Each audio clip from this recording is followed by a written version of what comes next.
In this episode of Layton's Lately, we cover the first part of our trip to visit Utah's Mighty Five National Parks. Our first stop was in Eureka, Nevada, where we spent the night at a bison ranch. Miller Bison Ranch is part of the Harvest Host Network.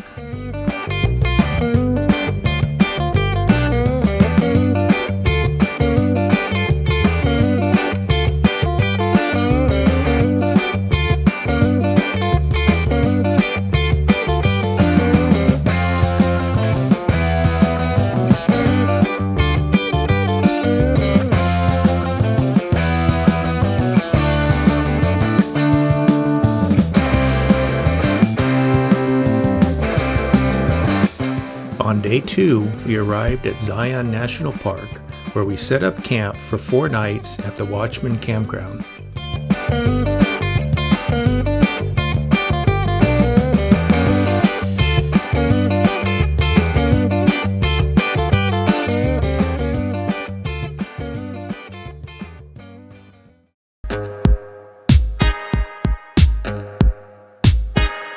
It's our first morning in Zion Park at the Watchman Campground. It's a little windy out, but kind of nice, and we're having some breakfast now, and our plan for today is to rent some e-bikes and cruise around and check out the park. So after breakfast, we're going to go pick up our e-bikes and start to explore.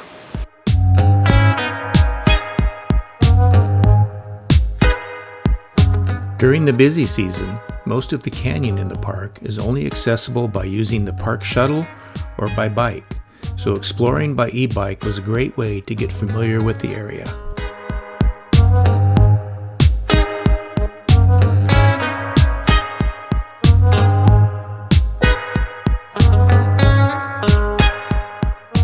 We took a brief break from the bikes and went on a nice hike to explore the Emerald Pools.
So we want to tell you a little story about this GoPro you're watching us on now. I've tried to lose it twice and it's always found me.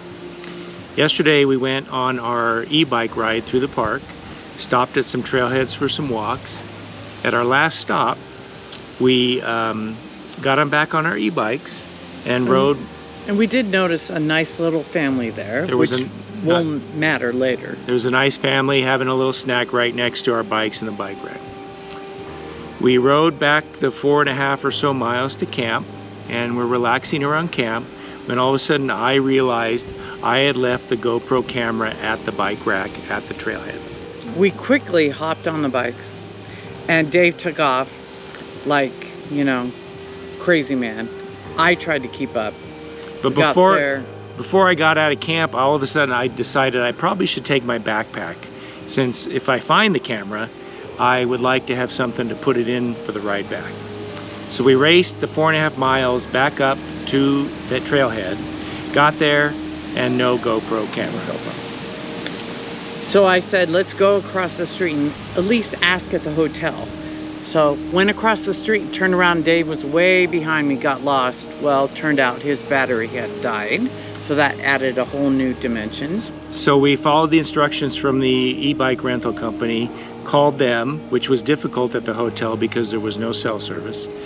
And they eventually, after 45 minutes, sent a guy up with a truck to pick us and the bikes up to take us back to the rental store. On the way back to the rental store, my bike and helmet were in the back of the truck, and my helmet blew out of the back of the truck onto the road. So we had to find a place to turn around, go back, get the helmet, then find a place to turn around and go back. Which isn't easy because it's just a narrow highway. There aren't many spots to turn around. So we eventually got back to the bike rental shop, turned in our bikes, and then had about a 20-minute walk back to camp. Right. So it was a long journey to try to get back to our campsite. As we were walking through the little commercial village near the campground, a man pulled up beside me on his bike with his daughter on the rack, and he said, "Excuse me, are you the one that may have left a GoPro up at the trailhead?" I said, "Yes." Turns out, this man with his nice family that were having a snack next to me, he found the GoPro, gave it to a park volunteer, and she told him it would be turned into the visitor center, which is near our campground. Right, but he recognized you because you had your backpack on with your hiking pole strapped to the back. Yes. So that's how he recognized you. He recognized my backpack with the pole. So that was a wonderful way to end our misadventures. GoPro. So today, this morning, we went to the visitor center. We went to the information booth and they looked in their log of lost items, and yes, there had been a GoPro turned in yesterday, but it had been sent up to the security office, which was a mile away or so. So I got in the truck and drove up to the office and claimed my GoPro, and the GoPro has been returned. I'm one very happy camper today. I just picked up my GoPro that was found yesterday. Here it is. All is good. I think the moral of the story is everything happens for a reason, and we were delayed on purpose so that we could run into this man and know that your GoPro was safe. If I hadn't stopped to put my backpack on before we left to go find it, if our battery hadn't died and we had to wait 45 minutes for the rental company to pick us up, if the helmet hadn't flown out of the back of the truck and that delayed us getting back to the rental shop, we would have never been in the right spot at the right time in the village for this nice man to recognize me and say, "Hey, I found your GoPro, go check the visitor center." Well, and I think really it's also the second main idea of this story is that there are still wonderful people all around that are willing to help us. And he said he didn't know what to do with it, so he gave it to a volunteer who said that she would take good care of it, and she did. Yesterday we scored a last-minute permit to do the infamous Angel's Landing hike here in Zion. So now we're about to head off and catch the shuttle bus to the trailhead and do our hike. It's gonna be scary. You ready for steep drop-offs and I don't know. scary trails? We'll see what happens. So we'll show you how it goes along the way.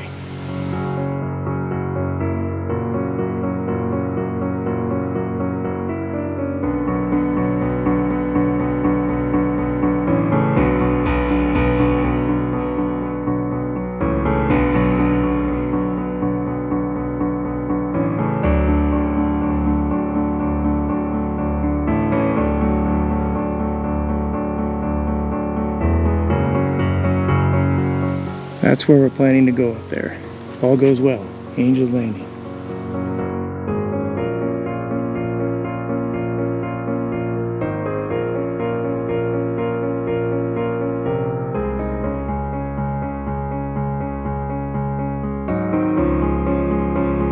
Before arriving at the infamous part of the trail, there is a series of 27 steep, short switchbacks called Walter's Wiggles that end at an area known as Scout's Lookout. Beyond Scout's Lookout, a permit is required to continue on to Angel's Landing.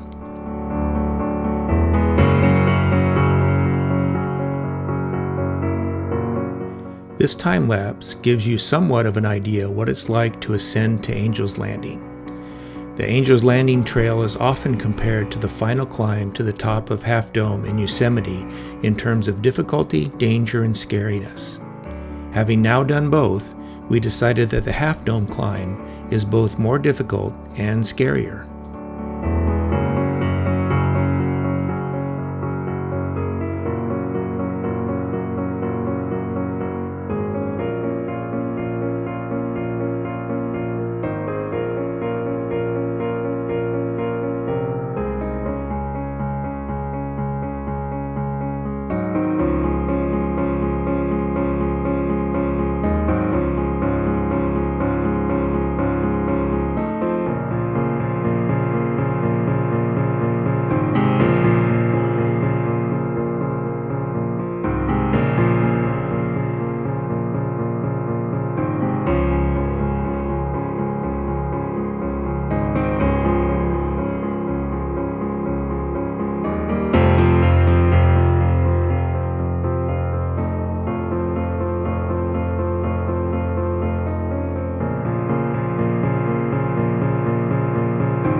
After spending some time on top soaking in the views, we had to repeat the process to go back down.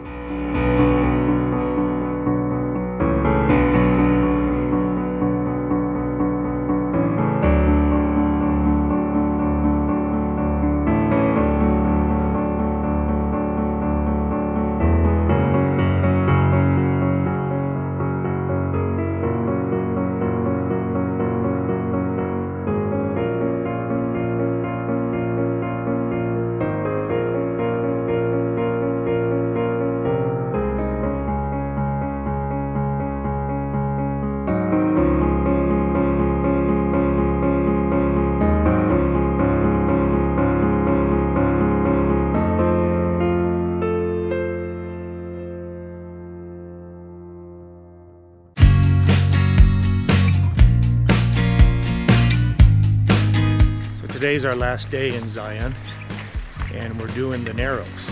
The Narrows is a walk up through a slot canyon in the river. As you can see, we got our garb, our waterproof bibs, and we're gonna head up the canyon.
Challenge in the deep spots. It is.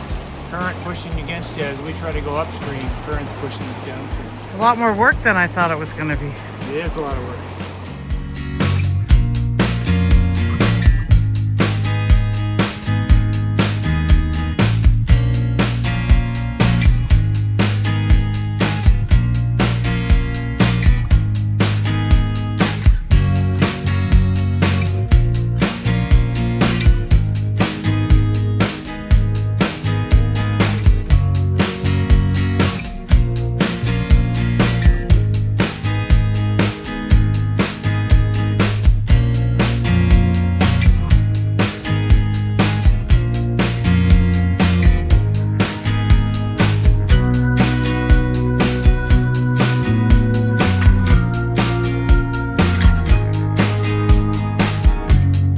I decided it was too deep to go this way and found another way around.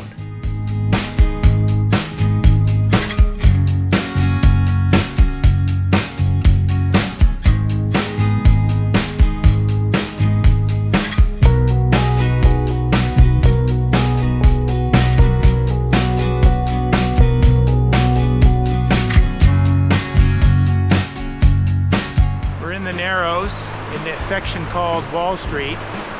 We think we've arrived at what's called Floating Rock, and this is likely going to be the farthest up we go. It's a little over 2 miles, 2.5 miles probably, from where we got into the river.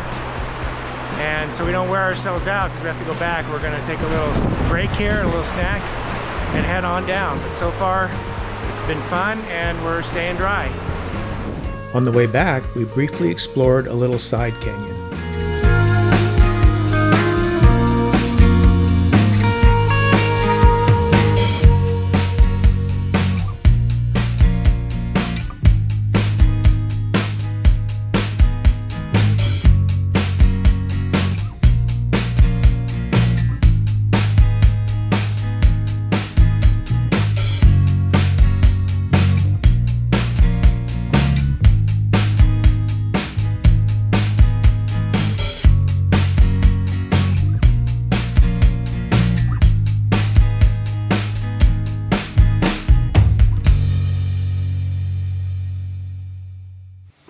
It's our last morning here at Watchman Campground in Zion National Park. We had a little rain overnight, but the sun's come out now. It's coming out and it's looking a little nicer. Our plan for today had been to move to Bryce Canyon National Park, where we were going to stay for 3 nights. But Bryce Canyon right now is getting some snow and the forecast temperatures are very low overnight. Our trailer is just not built for temperatures in the low 20s. So we've decided to stay at an RV park between here and Bryce at a little lower elevation while we see how the weather pans out. And we may move to Bryce for our last night, we may not, we'll see.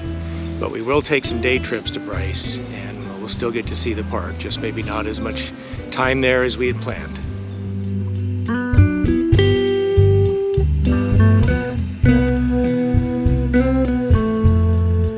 The east exit of the park requires vehicles to pass through the Mount Carmel Tunnel. The Mount Carmel Tunnel is not large enough to allow two-way traffic for large vehicles like RVs.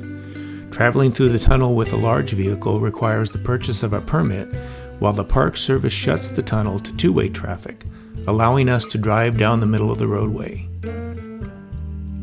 2 months after our visit, the Park Service planned to discontinue allowing large vehicles to pass through the tunnel altogether.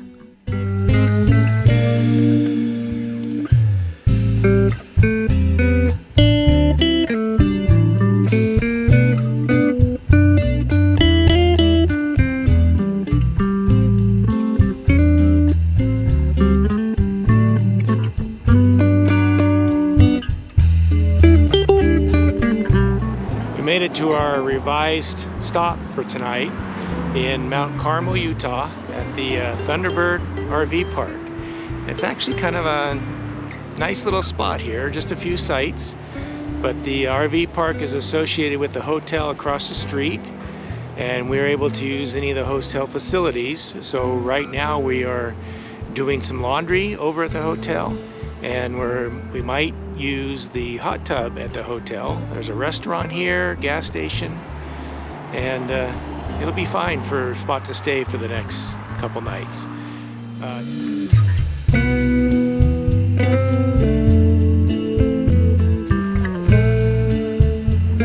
We're here at the Thunderbird Hotel, RV Park, golf course, restaurant, gas station, spa. And we didn't expect to be doing this on our trip, but it's part of our rent. We brought our swimsuits. Part of our rent for the night, so here we are. Last night it rained most of the night, at least what we thought was rain. We knew it was going to get cold, but we were surprised to wake up this morning and see a little dusting of snow on the ground around us. Not a whole lot at the trailer, but just on the little slopes right behind us. But there is a little bit here. It's melting now, and it's the rain stopping too, so we'll see what happens.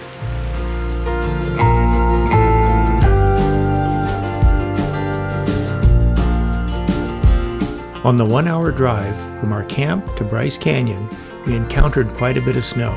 However, not that much snow had accumulated at the park.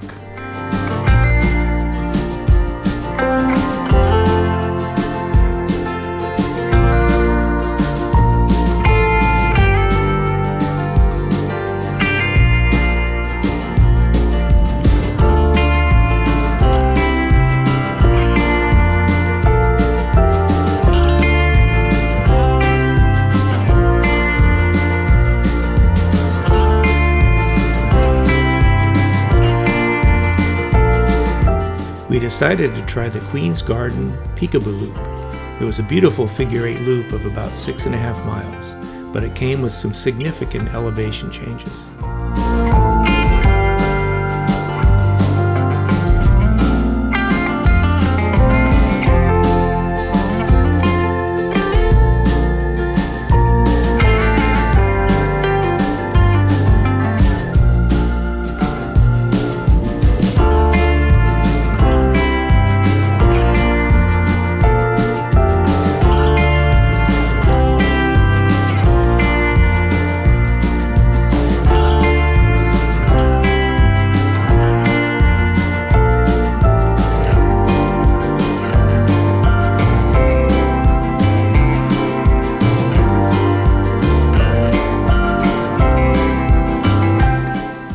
Downhill until now. Now we got uphill. I'm feeling it. The weather couldn't decide what it wanted to do. 1 minute it was cool, snowy, and windy, and a minute later it was sunny and warm. We were having trouble deciding what layers we needed to stay comfortable.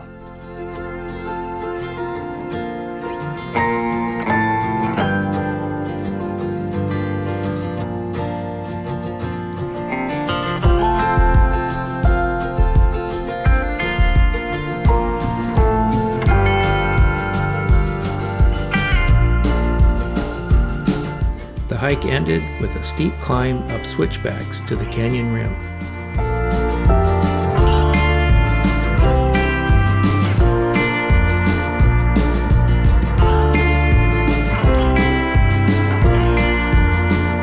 After our hike, we decided to take the Southern Scenic Drive and stop at the various viewpoints.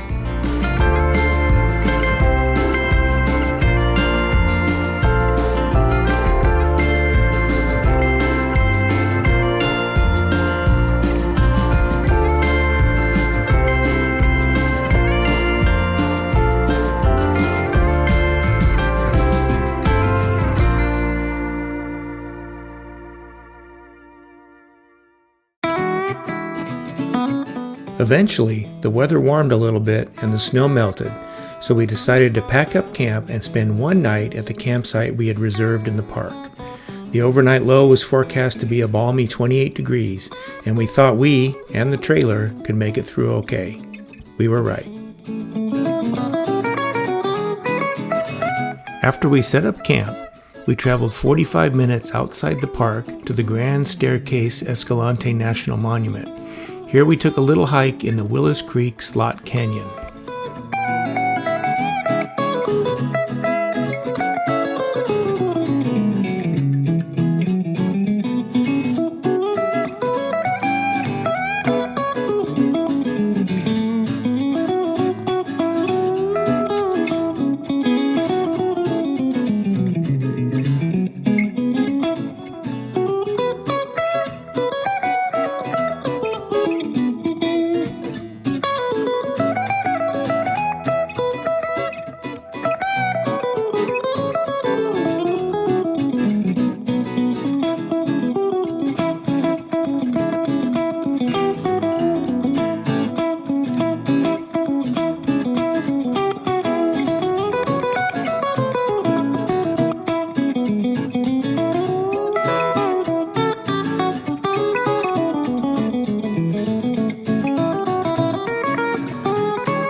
We hiked about 2 3/4 miles down the Willis Creek Canyon. We were at a spot where we decided to turn around, and this couple came down a little side trail and told us up a short distance up that trail there were some petroglyphs carved into the rock. They also warned us that there was graffiti up there too. So we took the little 100-foot walk up the trail, and we did find petroglyphs. Unfortunately, there's more graffiti than petroglyphs. Just more like people signing their name when they were here. Graffiti meaning people carved their names into the rock, because it's soft sandstone, so it didn't take much effort to do some damage to the area. So sad, because the older stuff is definitely authentic, and you can imagine people doing it many years ago. So for last night, what turned out to be our lone night camping in Bryce Canyon National Park, it got down a little chilly, got down to about 27 degrees at a weather station near here. But it wasn't bad in the trailer, we were fine. And this morning it's sunny and warming up and windy. It's supposed to be windy today. So today we're packing up and we're moving to our next spot at Capitol Reef National Park. Google Maps showed 2 potential routes from Bryce Canyon to Capitol Reef. I selected the route that went north because it was a tiny bit shorter. At the roundabout just outside of Bryce, there was a sign pointing to the highway to the east to get to Capitol Reef. I made a last-second decision to follow the sign and take the easterly route. Boy, was that the right decision. The route we took was Highway 12, a Utah scenic byway, and it was beautiful. We traveled through land characterized by many colored rock and canyons, followed by heavily forested mountains at almost 10,000 feet. I wasn't expecting this drive to be so nice, and there are many places one could stop and explore. We made it to Capitol Reef National Park today from Bryce. So we're here, we got the trailer set up, and now we're going to take a little scenic drive through the part of the park here, have some dinner, and probably call it an early night. And then tomorrow we'll be out exploring a little more of the park.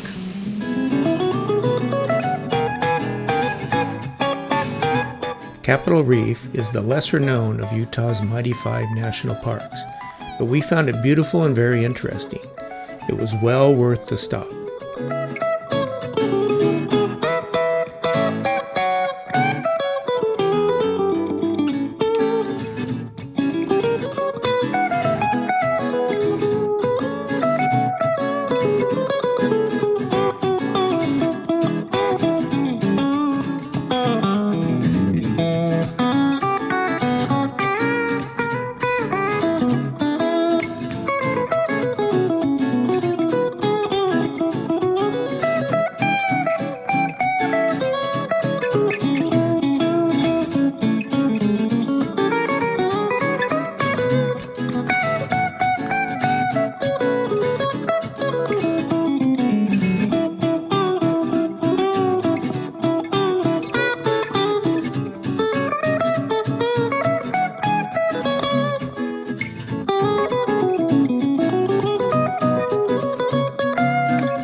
In the morning, our first hike was to Hickman Bridge.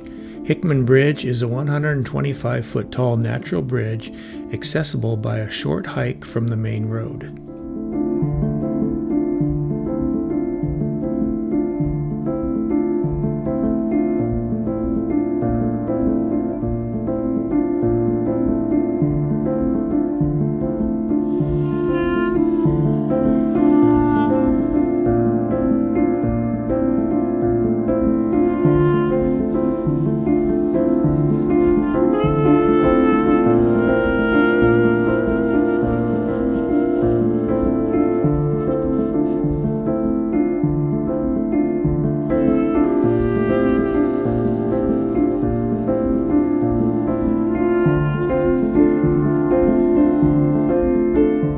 Near the campground is the historic Gifford House. This farmhouse was used by Mormons who settled here and established the adjacent orchards in the late 1800s. The Gifford House is now a small gift shop known for its pies.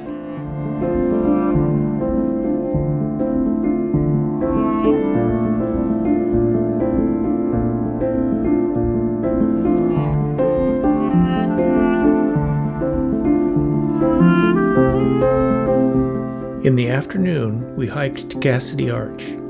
The hike was longer and steeper than our morning hike to Hickman Bridge, but the payoff was impressive.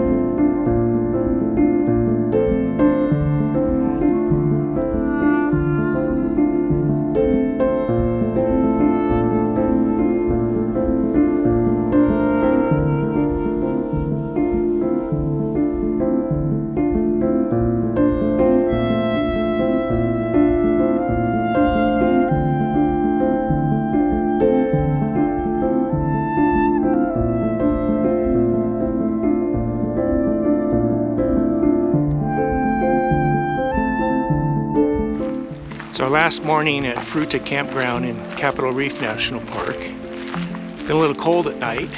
We just saw some ice from last night that formed, pretty thick ice. We're all packed up and ready to go to Moab, where we'll see arches and canyonlands. But before we do, we're going to go on this little short walk. Stretch our legs first. I hope we don't see any mountain lions. No, we don't want to see any mountain lions.